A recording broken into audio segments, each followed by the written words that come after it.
오늘 우리에게 주시는 하나님 말씀 누가복음 19장 28절에서 40절까지 말씀입니다. 신약성경 누가복음 19장 28절에서 40절 말씀 한 절씩 교독을 하시겠습니다. 예수께서 이 말씀을 하시고 예루살렘을 향하여 앞서서 가시더라.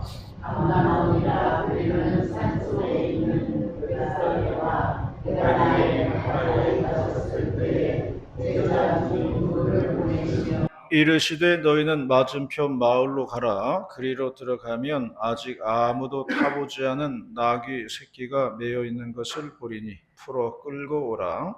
만일 누가 너희에게 어찌하여 부르냐 묻거든 말하기를 주가 드시겠다 하라 하시니 보내심을 받은 자들이 가서 그 말씀하신 대로 만난지라. 나귀 새끼를 풀 때에 그 인자들이 이르되 어찌하여 나귀 새끼를 부르냐 대답하되 주께서 쓰시겠다 하고 그것을 예수께로 들고 와서 자기들의 겉옷을 나귀 새끼 위에 얹혀놓고 예수를 태우니 가실 때에 그들이 자기의 겉옷을 길에 펴더라. 이미 강한 산 내려가길래 가까이 오시매 제자의 온 무리가 자기들이 본 바 모든 등한 일로 인하여 기뻐하며 큰 소리로 하나님을 찬양하여 이르되 찬송하리로다. 주의 이름으로 오시는 왕이여, 하늘에는 평화여, 가장 높은 곳에는 영광이로다 하니. 우리 중 어떤 바리새인들이 말하되 선생이여 당신의 제자들은 책망하소서 하거늘 함께 봅니다. 대답하여 이르시되 내가 너희에게 말하노니 만일 이 사람들이 침묵하면 돌들이 소리치리라 하시니라. 아멘. 오늘은 일본 공부를 좀 하시겠습니다. 지난 주간에 제가 시찰 수련회로 일본을 다녀왔습니다. 역시 사람은 좀 다녀봐야 돼요. 다니면서 보고 들어야 그게 나에게 지식이 되는 겁니다. 이번에도 저는 많이 배우고 공부하고 왔어요. 일본에는 우리가 잘 아는 것처럼 사무라이들이 있습니다. 사무라이. 맨 위에 천왕이 있고요. 그 다음에 쇼군이 있습니다. 그리고 그 아래 영주들이 있고요. 영주 밑에 사무라이들이 있습니다. 일본의 춘추 전국 시대에는 영주들끼리의 전쟁이에요. 그래서 사무라이들이 칼을 쓰는 무사들이기 때문에 이때가 사무라이들의 정성시대라는 겁니다. 사무라이들에게는 세 가지 권한이 있다고 그랬어요. 첫째, 사람을 죽일 권리. 둘째, 칼을 찰 권리. 셋째, 여자를 빼앗을 권리가 있습니다. 예를 들어서 어느 부부가 길에 지나가고 있어요. 근데 사무라이가 딱 보니까 여자가 자기의 이상형이에요. 그러면 그 여자를 자기 부인으로 취할 수 있다는 겁니다. 그러면 남편이 항의할 거 아니에요? 아니 왜 빼앗아 가느냐. 사무라이들에게는 사람을 죽일 권리가 있다고 그랬어요. 와서 항의를 하면 목숨을 잃어요. 그게 사무라이들입니다. 그래서 이 사무라이들은 얼마나 많은 사람을 죽이느냐에 따라 가지고 부와 명성을 얻어요. 사람을 많이 죽이면 죽일수록 부와 명성이 쌓여져요. 그래서 일본 사극을 보면요, 전부 다 복수극이라는 거예요. 복수극이 그렇게 많다는 거예요. 어린 자식들은 잘 살고 있는데 갑자기 난데없이 누가 와서는 우리 가족을 죽인 원수라 그러면서 복수를 한다는 거예요. 아무것도 모르고 살던 가족들은 영무도 모르고 나가는 거예요. 근데 거슬러 올라가면 부모 시대에 무언가 원한이 있었던 거예요. 이게 일본의 사극이라는 겁니다. 자, 이제 그래서 우리가 아는 것처럼 토요토미 히데요시가 전국을 통일했어요. 일본을 전부 평정을 했습니다. 그러자 사무라이들이 일거리가 없어진 거예요. 사무라이들이 실업자가 됐어요. 싸움을 하고 사람을 죽여야 부귀영화를 얻는 건데 이거 일거리가 없으니까 놀잖아요. 그래서 넘본 게 조선이에요. 조선을 넘보니까 이거 만만하거든요. 그래서 일어난 게 임진왜란이라는 거예요. 우리나라 속절없이 당했죠. 자, 온천 여행들 좀 다니시기를 바랍니다. 제가 경험해 보니까요, 온천은 확실히 효과가 있어요. 피부계통, 뼈계통, 여기에 좀 안 좋으신 분들 가시기를 바랍니다. 그러면 분명히 효과를 보실 수가 있습니다. 싼 게 나올 때가 있어요. 성수기 있고 비수기 있는데 비수기 가면은 그렇게 비싸지도 않고요. 싸게 잘 갔다 올 수가 있어요. 나이 어르신 분들은 뭐 딴 데 볼 거 없어요. 다리도 아프니까 딴 데 갈 필요는 없고 그냥 온천에만 특화된 게 있으면은 그거 골라서 가시기를 권합니다. 그러면요, 효과를 보실 수가 있어요. 저는 성도님들이 건강하시기를 바라는 마음입니다. 한번 계획해 보시기를 바랍니다. 이상은 하나투어에서 알려드렸습니다. 자, 오늘 종료주일인데요. 종료주일은 우리가 아는 바와 같이 예수님께서 예루살렘에서 입성하신 날입니다. 그리고 이어지는 한 주간은 고난주간으로 지내게 되는데요. 오늘은 설교 간단하게 하고 성찬식을 하도록 하겠습니다. 첫 번째, 예수님은 나귀를 타고 입성을 하셨다고 말씀하고 있습니다. 30절 말씀입니다. 30절 말씀 시작. 너희는 다시어 마을로 가라. 그리고 들어가면 아직 아무도 타보지 않은 나귀 새끼가 매여 있는 것을 보리니 끌고 오라.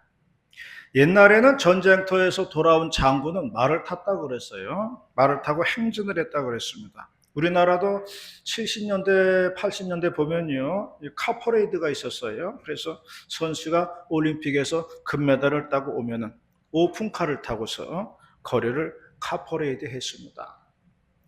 제가 어릴 적에는 레슬링에서 한국 최초로 금메달을 딴 게 있어요. 양정모 선수. 그 카퍼레이드가 기억이 납니다. 요즘은 시대가 바뀌어가지고 이제 카퍼레이드 그런 건 이제 안 하죠. 어쨌든 옛날에는 전쟁에서 승리하고 돌아온 장군은 말을 타고서 카퍼레이드 했다는 거예요. 그러므로 말 탄 장군은 승리를 상징하는 것입니다. 거기에 비해서 예수님은 나귀를 타셨다고 말씀하고 있어요. 옛날에는 평화의 시대에는 왕들이 나귀를 타고 다녔다고 그래요. 그러므로 예수님께서 나귀를 타셨다는 것은 나는 평화의 왕으로 예루살렘에 입성을 하였다. 그런 뜻을 가지고 있는 거예요. 전쟁에서의 승리가 아니라 이 땅의 평화를 위해서 왔다. 이 메시지가 나귀를 타고 입성하신 뜻이라는 거예요. 성경은 말씀했습니다. 너희는 모든 이들과 더불어 화평하라고 했습니다. 평화가 얼마나 귀한 선물인지 모릅니다. 하늘이 내려주신 선물이 평화예요. 화평입니다. 그러므로 우리에게는 이 평화, 우리에게는 화평을 감사하시기를 바랍니다. 그러므로 예수님이 나귀를 타시고 예루살렘에 입성하신 것, 이것은 예수님이 평화의 왕으로 오신 것이다. 이것을 생각하면서 우리 모두 다 평화의 도구로 사용되어지시기를 바랍니다. 두 번째로 말씀하는 것은 예수님께서는 나귀를 준비하셨다는 것입니다. 31절입니다. 31절 말씀 시작. 만일과 너희에게 어찌하여 분양하는 것을 하나님을 주사 쓰시리라 하시니. 예수님께서 말씀하시기를 어느 집에 나귀가 메어 있을 텐데 가서 풀어서 끌고 오라는 겁니다. 그 제자들이 물었어요. 아니, 그럼 나귀 주인이 뭐라고 할 텐데 그때 뭐라고 하나요? 그랬더니 예수님 말씀하시기를 그때는 주께서 쓰시겠다고 하라. 그렇게 이 얘기를 하셨습니다. 그러면 줄 것이라는 거예요. 여기에서 많은 사람들이 궁금해 하였습니다. 아니, 어떻게 남의 집 나귀를 끌고 가는데 주께서 쓰시겠다고 하면 그냥 무조건 주는 건가? 이게 사람들이 이해가 안 된 거예요. 여기에 대해서 우리는 바클레이의 주석을 조금 참조할 필요가 있어요. 바클레이 주석학자는 이렇게 말했어요. 예수님이 이미 앞전에 예수님께서 미리 준비를 다 해놓으셨다고 얘기했어요. 어느 집에 나귀가 메어 있는지, 어떻게 이용할 수 있는지, 이걸 다 준비해 놓으셨다는 겁니다. 그러므로 예수님은 나귀 주인하고 얘기가 다 되어 있다, 그렇게 해석을 했어요. 그러니까 나귀 주인이 순순히 승낙을 해 줬다는 겁니다. 주께서 쓰시겠다, 이 말은 예수님과 나귀 주인과의 암구 같은 것이라는 거예요. 왜 군인들이 밤에 보초를 설 때 암구호를 정합니다. 사전에 약속을 하는 거예요. 누가 지나가면 손들어, 암구호, 거물때리, 그러면요 저쪽에서 대권면 이렇게 나와야 돼요. 그러면 우리 편이에요. 근데 대답을 못하면은 그 적이에요. 수상한 사람이에요. 제자들이 나귀를 풀어 가려고 하니까 주인이 달려와서 이거 너희들 뭐 하는 짓들이냐 하고 달려왔어요. 그러자 제자들이 주께서 쓰시겠다고 한다, 그렇게 말하니까 주인이 아하, 그분이 아하, 그랬다는 이야기예요.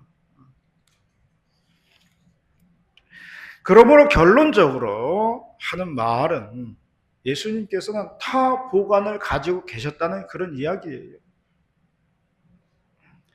예수님이 예루살렘에 입성하실 때 아무 계획도 없이 무계획 가지고 들어간 게 아니라는 거예요. 나귀를 타고 입성을 하시고 십자가를 지고 고난 받고 부활하시고 승천하시고 이 모든 것들을 예수님은 다 미리 기획을 해 놓으셨다는 겁니다.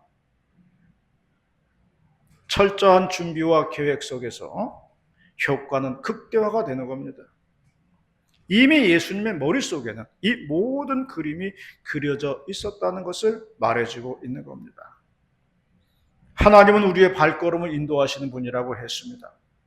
하나님은 우리의 과거와 현재와 미래를 아시는 분입니다. 우리는 하나님의 계획 속에서 이 땅에 왔고요. 하나님의 계획 속에서 믿는 성도가 된 거예요. 그리고 하나님의 계획 속에서 이후에 나중에 또 들림을 받게 될 겁니다. 이 모든 계획들 하나님이 갖고 계시다는 것을 말해주고 있는 거예요. 하나님은 우리의 인생길을 인도하신다는 것을 믿으시기를 바랍니다. 나를 향한 하나님의 뜻이 있는 것입니다. 그러므로 오늘도 기도하면서 주님이 예비하신 길을 걸어가는 저와 여러분이 다 되시기를 바라겠습니다. 마지막 세 번째는 하나님의 뜻은 거역할 수가 없다는 것입니다. 40절입니다. 40절 말씀 시작. 대답하여 이르시되 내가 너희에게 말하노니 만일 이 사람들이 지목하면 바리새인들이 말했습니다. 손을 흔들면서 호산나는 저 군중들의 입을 좀 다물게 할 수 없습니까? 그때 예수님의 대답은 저 군중들이 입을 닫으면은 돌들이 소리 지를 것이다 라고 말씀을 하셨습니다. 그러므로 하나님의 뜻은 막을 수가 없다는 그런 뜻이에요. 어떠한 역경 속에서도 어떠한 환경 속에서도 하나님의 뜻은 이루어져 간다. 이것을 말씀하고 있는 것입니다. 어느 목사님의 간증인데요. 며느리인 여 집사님이 시부모님을 모시고 살았는데 이 시아버지께서 돌아가실 때가 된 거예요. 그래서 이제 목사님에게 요청을 했어요. 목사님, 우리 시아버님 돌아가시기 전에 꼭 세례를 받게 해드리고 싶습니다. 돌아가시기 전에 꼭 세례 받게 해드리고 싶어요. 오셔서 세례를 베풀어 주세요. 요청을 했습니다. 그래서 목사님이 준비를 하고 병원에 갔죠. 가족들 다 옆에 있고요. 누워 계신 시아버지를 앞에 두고 열심히 복음을 전했습니다. 다 듣고 나서는 시아버지가 힘이 없는 손을 들더니만 목사님의 손을 잡더니만 밀어버리더라는 거예요. 그러면서 힘없는 목소리로 말하기를 안 믿어 그러는 거예요. 그래서 세례를 베풀지 못하고 돌아왔어요. 그리고 며칠 후에 며느리가 말을 하는데 시아버지께서 무언가 토하고 싶은 것이 있는지 자꾸 우웩우웩 하더라는 것이에요. 그런데 나오는 것은 없다고 했습니다. 그런데 그리고 나서는 얼굴이 평화로워졌다는 거예요. 그 며느리 말하는 거는 아마 마귀가 빠져나간 것 같아요. 그렇게 말을 했다는 거죠. 그리고 다시 목사님에게 세례를 요청하였습니다. 그래서 다시 복음을 전하였습니다.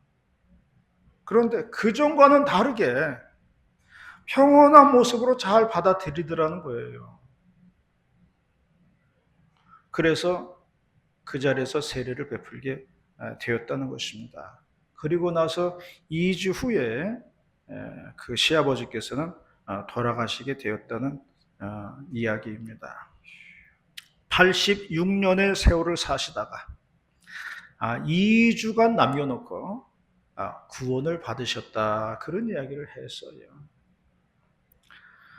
골고다 언덕에서 예수님이 십자가에 달리실 때에 양옆에 2명의 강도가 있었습니다. 그런데 1명의 강도는 구원을 받았다고 했습니다.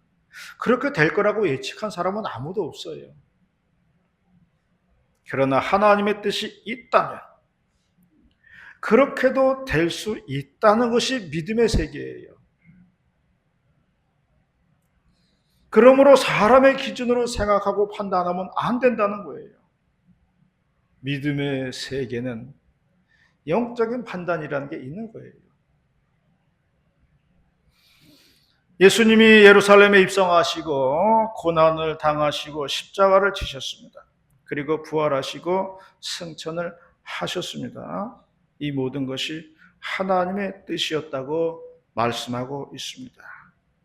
그리고 우리는 그 은혜를 받고 믿음의 백성이 되었습니다. 참으로 감사하고 감사한 일입니다.